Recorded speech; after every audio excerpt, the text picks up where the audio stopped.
CPT 820 AM, heartlandsignal.com, WSBC 1240 AM, Chicago, and of course on YouTube. If you would like to see the video version of the show on youtube.com/The Sports Cubicle. Make sure you subscribe to us there as well. And this is a very sad story that when it broke, it really shook the football world. And it's always so sad when you see, obviously, anybody, especially when it's somewhere for the whole news cycle, when it's a prominent figure or an athlete, an actor, a musician, when we see that they passed away at such a young age, and then we see the circumstances behind it, and it becomes even more of a tragic story. And this comes to us from the Associated Press. Cowboys' Marshawn Kneeland found dead of apparent suicide at 24 after evading officers, police say.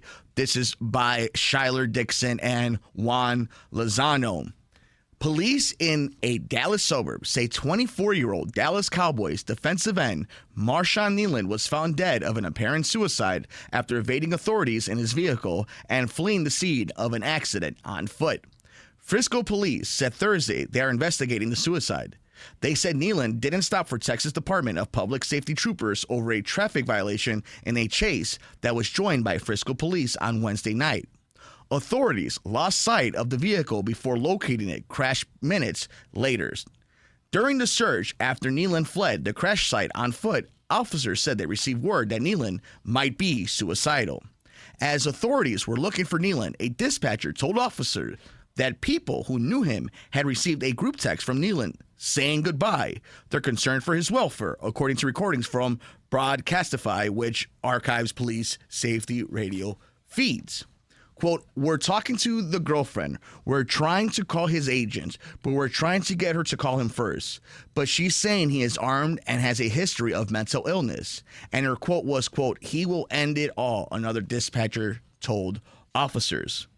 He was found dead of a self-inflicted gunshot wound early Thursday morning, about 3 hours after the crash, police said, without specifying whether Kneeland's body was found.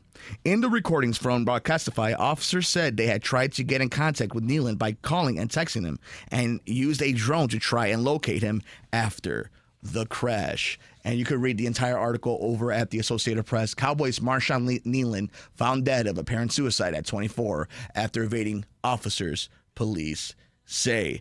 And more and more is going to come out about this story, and as it does, we will talk about it. The news cycle will do its thing, but there's so many times where something like this happens, specifically in the NFL, in the football world, and your mind goes to somebody who suffered from mental illness. How much did CTE play involved?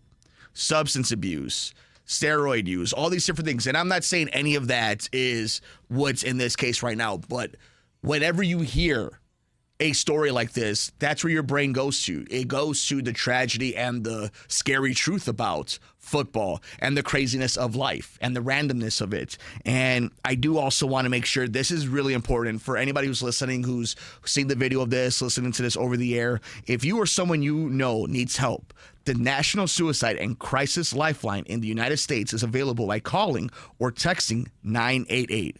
There is also an online chat at 988lifeline.org. Helplines outside the U.S. can be found at iasp.info/suicidal thoughts. And once again, you could call or text 988 or go to the website 988lifeline.org here in the United States, internationally at iasp.info/suicidal thoughts. So this story will be developing, and it will be something that will be under the microscope depending on what we find out, what more is behind this story, and if there was a history of these kind of incidents and what led up to it. So we'll obviously be covering it here as more news breaks through, but it's just, as we celebrate and as we do previews and predictions and post games, and we enjoy our Thursday nights, well, unless you get a bad game, we enjoy our Mondays and our Sundays. The truth of the matter is these are still humans. We look at them sometimes as just actors, character actors in a play, or robots, or Madden characters.